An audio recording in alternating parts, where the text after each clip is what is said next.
Grandmaster Wei Yi is currently rated number 7 in the world, but he had a rough period. Psychological reasons. It's not so good. I don't know what's wrong. Now he has qualified for the candidates. If you want to win the candidates, you need. We discussed his preparation and predictions for the candidates. Is Ding Liren somehow helping you with the preparation? We also discussed the world champion Gukesh. So maybe that's also one of the reasons he became not so stable. Do not miss our Blitz game at the end. So you cannot think like this.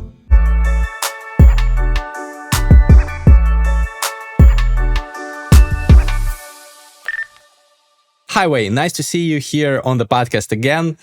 Congratulations on getting into the candidates. I'm happy about the fact that you are there. Yeah, thank you for the congratulations. And yes, of course, I'm happy to got the one sport in the candidates later this year. And it's, of course, my big achievement in my chess career. Yes, and also the candidates will be the most important event to prepare for this year. I saw in one interview to, I think, the Indian media, you said that you were surprised that you qualified from the World Cup. Why? Overall, I think my performance in the previous year was not so good. I participated in some major events, but I don't think my result was good. And also in World Cup, there are many strong opponents, so you cannot you can win the top 3 before the tournament. For example, even in the round 4, my opponent was very strong, right? Even stronger opponents after 4 rounds. Yes, but still, you did your best and you managed to qualify. And you mentioned on the previous podcast 1 year ago when we spoke that your plan is to try to qualify for the candidates. How big a part of this plan worked out in the year? Well, obviously the result is what you intended, but could you have predicted that it would be the World Cup? Were you expecting that this is the event? Or what was your logic? Like, I should qualify for the candidates. How do I do it? What was the plan A, so to say? Okay, I mean, my goal was to win the spot of the candidates, but I know it's not an easy target. And also, I think at the beginning of this year, of the last year, and I felt a bit nervous and lost. And I don't know why, because maybe there's not enough support for me, and also maybe because psychological reasons. I felt not so good. But then I participated in the white. Yeah, I made many draw games, and also my performance in track is not very good, especially after the 3 rounds. I got only half point. Yeah, and also after Norway, I mean, I spent quite a long time to prepare for it, but finally the result was bad for me. And yeah, after Norway, I think maybe I need more rest. So I decided not to go to play Grand Swiss because it's a long tournament. It's a high level tournament. You need more power, but maybe I don't have. So I decided to rest. And okay, but in World Cup, I mean, good thing, because if you play bad, then you can go home. So that's why I finally decided to play in the World Cup. Yeah, but the result, surprising me a little bit. Yeah. You mentioned some psychological factors about the beginning of the year. Can you explain a little bit more? I don't know what's wrong, but I always felt bad and nothing to do. And also, maybe there's also some health related reasons. I don't know. Mm-hmm. How did you work with that? Okay, to be honest, I have no good ways to solve it. So maybe it's one part of our preparation for the candidates. Yeah. Mm-hmm. Still, I think I need to find the best way to solve it. Yeah. You're currently working on it, don't you? I think I'm trying to find the ways to solve it. Yeah. Mm-hmm. Okay, so you said that your 2025 in chess was full of ups and downs, and then the World Cup basically was the best event. Yes, I think before World Cup I did nothing in the previous year. Mm. Yes. Why do you think it all worked out in the World Cup? I don't know, maybe because I'm not so. I mean, I was relaxed in World Cup because I mean, before the tournament, I have no specific goals. For example, I have to win top three. I have no goals, no specific goals. So maybe that helps me to play well in every round. Because I think sometimes you give myself many goals, but finally you cannot reach the goals. So having no goals, no expectations helped you. Yeah, I think maybe it's the most important reason. Interesting, very interesting. Guys, at the end of this episode, we played a Blitz game. I won't spoil the result, but I can say I'm proud of myself. In the opening, I used a rare and tricky A3 line in the 4 knights that Magnus has used several times. I've analyzed it deeply, it's a great weapon. I made a short opening course on this line, and it's free for the next 10 days on chessraps.com. They are sponsoring the podcast, and I love their site. You can practice openings there in many different ways. Play your lines against engines of different levels, drill the lines against the clock, or solve puzzles from real positions in your opening.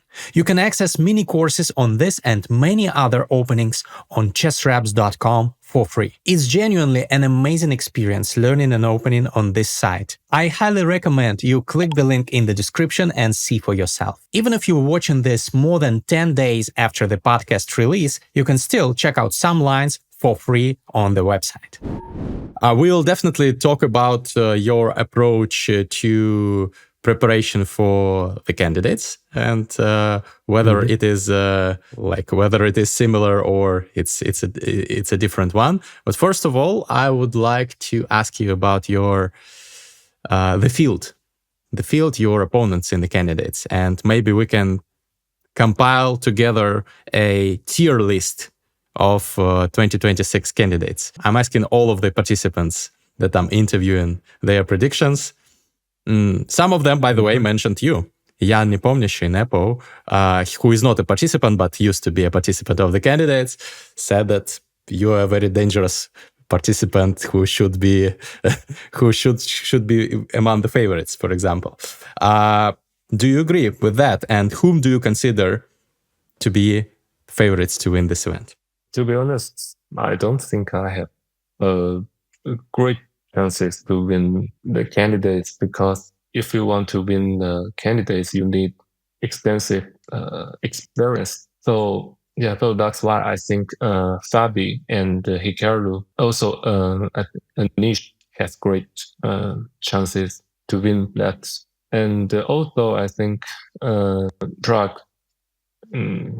has great chances to win candidates, because I think he's an all-round chess player, and also I think he has an experience in candidates 2 years ago. That's also very important. Overall, I think Fabi and Hikaru, they're in tier 1, and Prag and Nish in tier 2. For the other players, I think they don't have experience in candidates, so that's very important. So you consider yourself to be in which tier? With 3.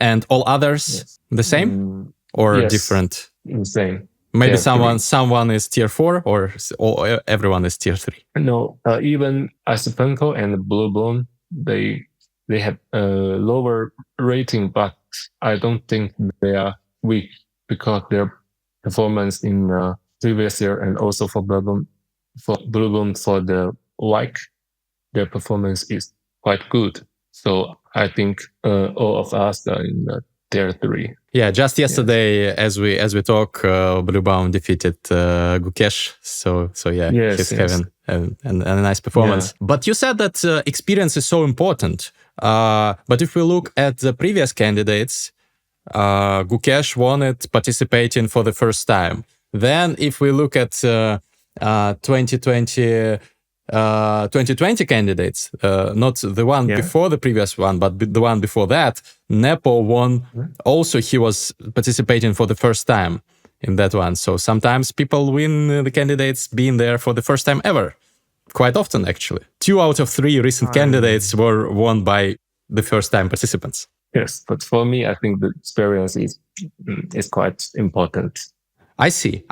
Okay, so you are probably being modest, but still, I assume that you will try to win the candidates. So that's the goal, right? Because most players whom I talk to say that it doesn't matter if you take like the second, the third, or the fourth place. The goal should be to win it.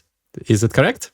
Yes, of course. In this event, you have to try your all to win the champion. Yeah. Mm-hmm. So, how intense is your preparation currently? Okay, to be honest, I didn't start my preparation for the candidates so far. I just finished my travel yesterday. Where have you been?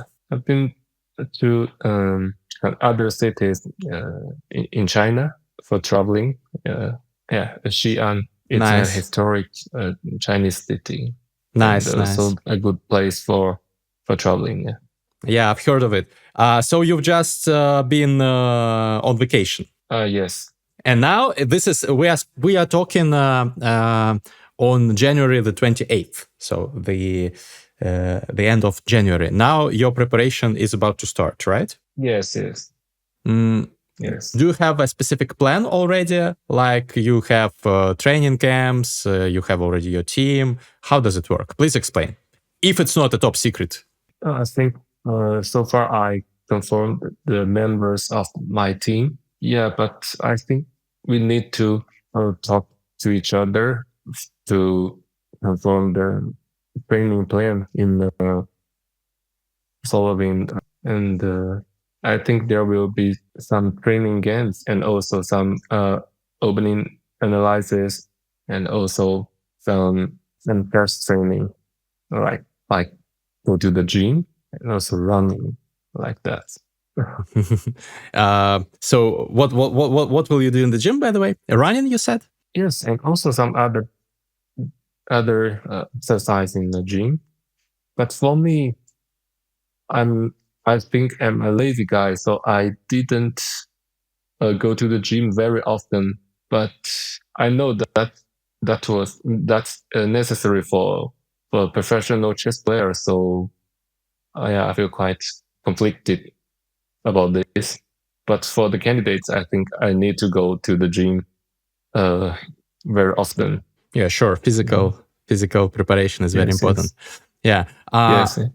How many hours per day are you going to train physical, and how many hours per day are you going to train chess? I think there will be 8 to 10 hours for one day. Yeah, for example, some 8 hours for the training, chess training, and also some 1.5 hours for the training in the gym. It's like exercises. Yes. You can refuse to answer if it's secret information, but I'm just wondering, is Ding Liren somehow helping you with the preparation? Because I know that you are teammates, and also like he's a friend, if I'm not mistaken, and he has great experience. You were talking about experience. He has experience of 2 World Championship matches.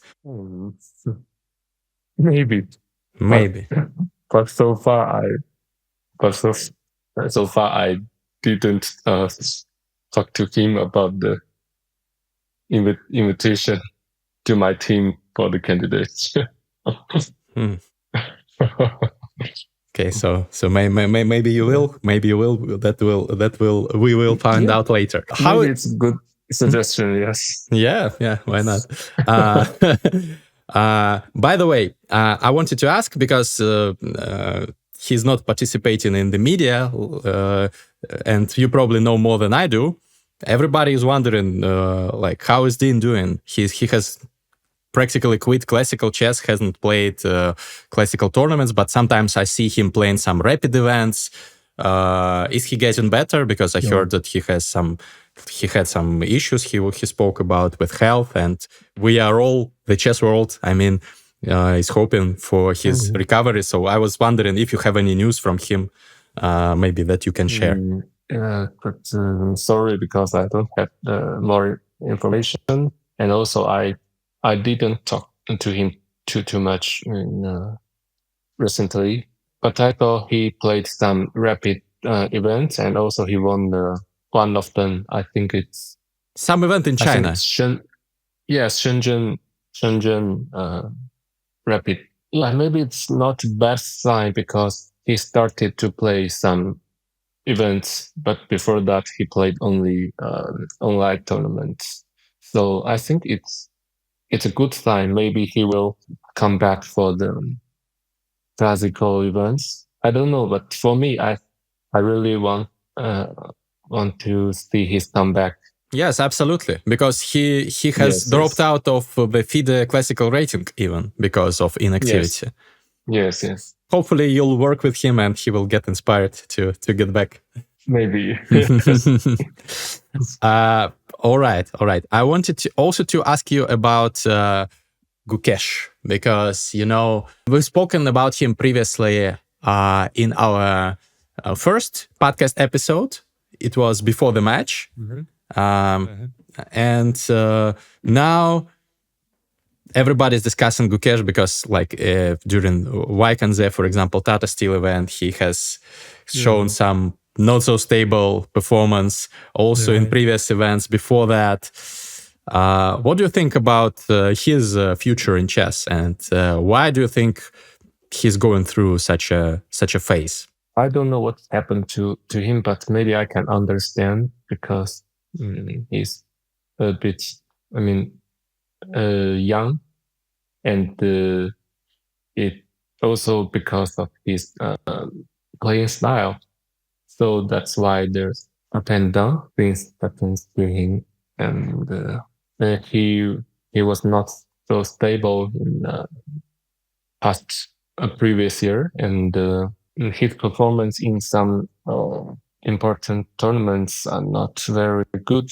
But I think it's understandable. Yeah. You said that you can understand this because you also were a child prodigy. You have been the first ever to like the youngest ever player to cross 2700. So was there something similar at that time with you? Well, even though I was strong in when I was young, but then I didn't get higher achievement. But for him, he win the world champion when he was very young, and now he's in the highest place.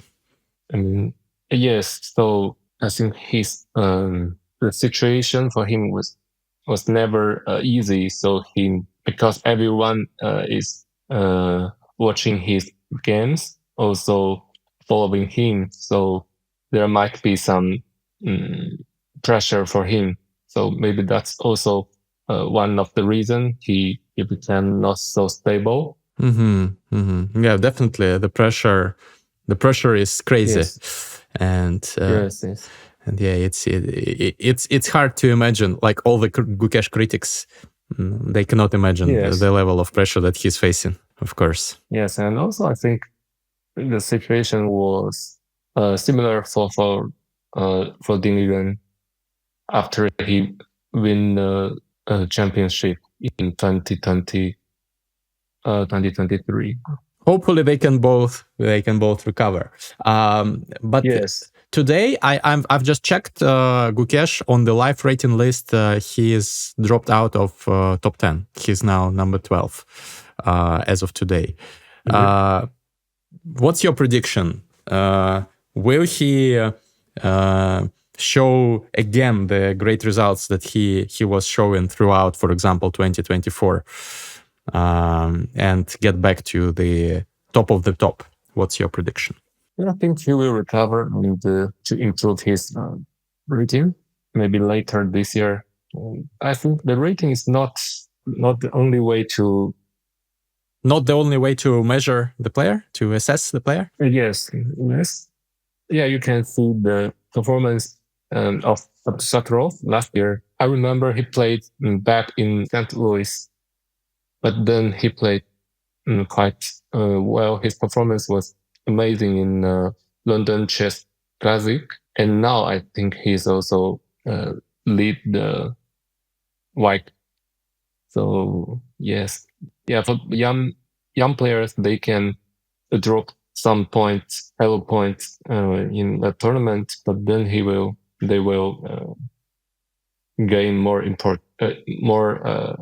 ratings in some tournaments. So that's normal, yes, for them. Yes. Mm-hmm.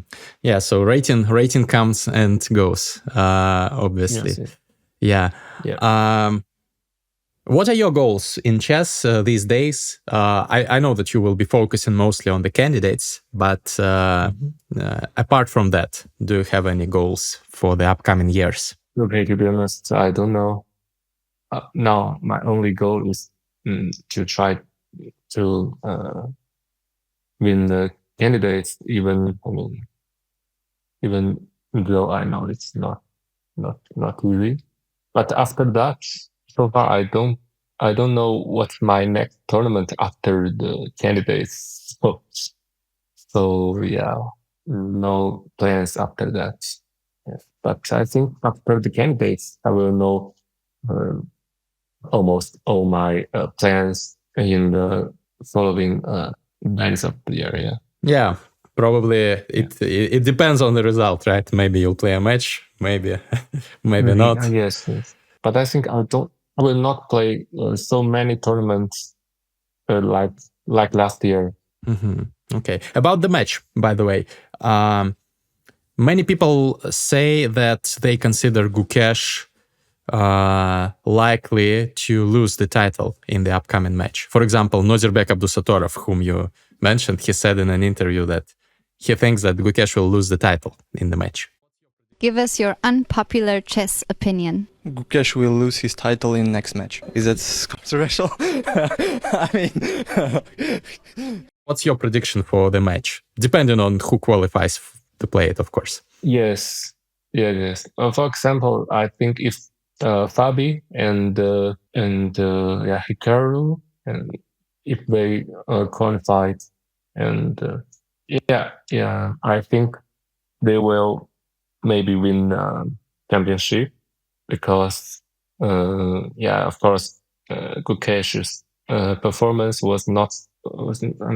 He's not stable. So, but Fabi and for example, Fabi, he played many tournaments, but he very good performance. So that's why I think he will win the match if he qualify for the in the candidate. Yeah.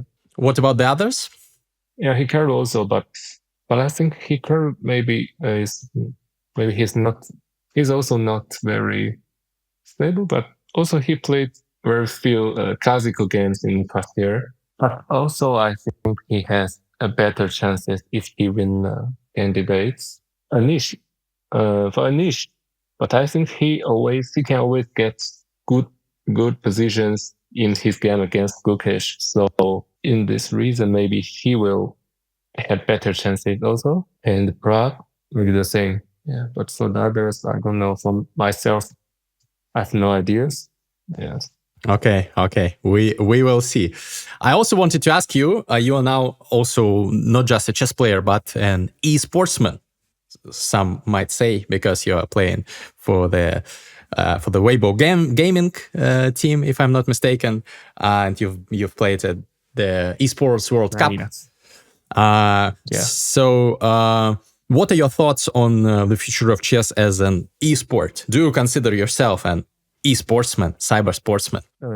First of all, I think it's good sign that chess, there's the chess in the esport cup, and since last year, and it will help more people to know and to learn chess. Also, it gives some professional chess players more income. For me, I don't think I'm a professional esports player, because, to be honest, I cannot play really good chess in online events. I don't know why, because maybe I cannot 100% to focus on the game in online chess. Why? Yes. I don't know why. Maybe maybe because when you are playing online chess, it feels like you are playing video games. Yeah, maybe there are definitely similarities. Maybe because in online tournaments you cannot think like, this. It's strange.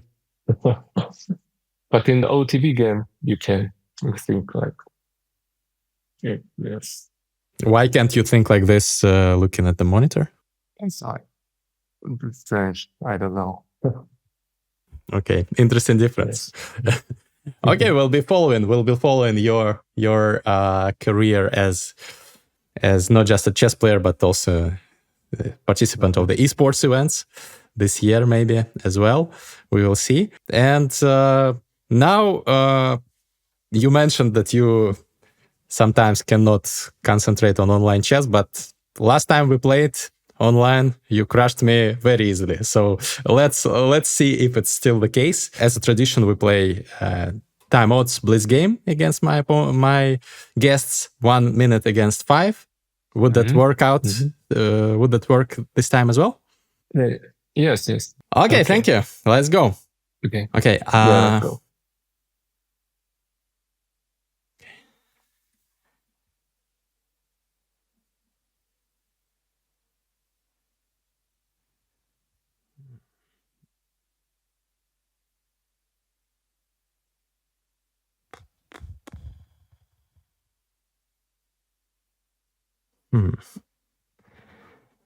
Interesting. Mm-hmm.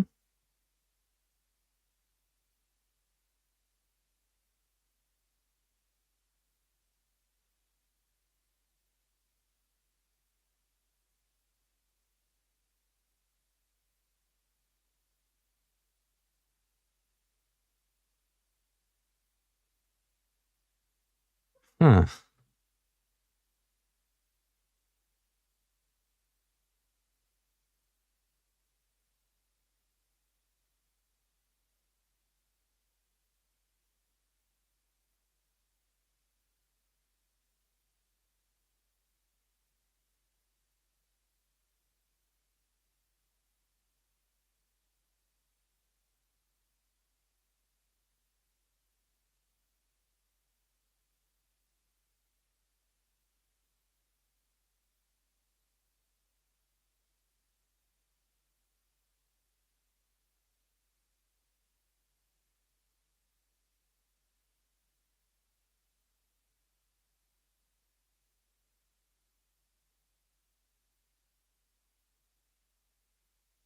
Mm-hmm.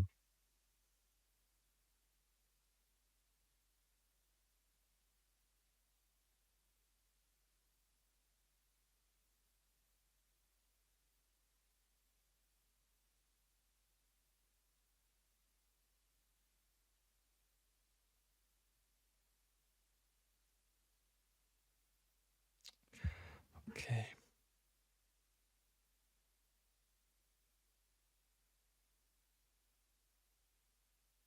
Okay. Sacrificing a pawn.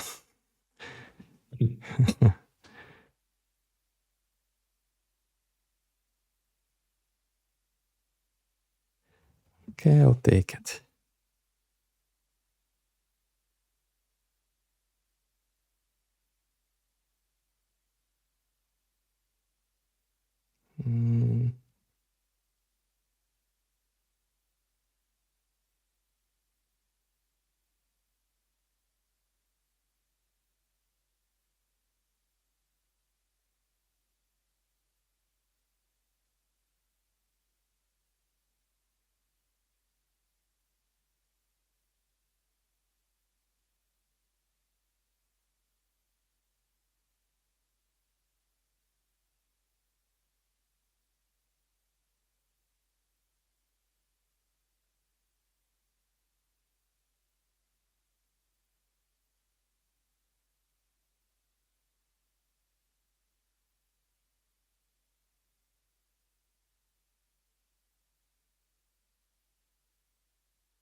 Mm-hmm.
Mhm.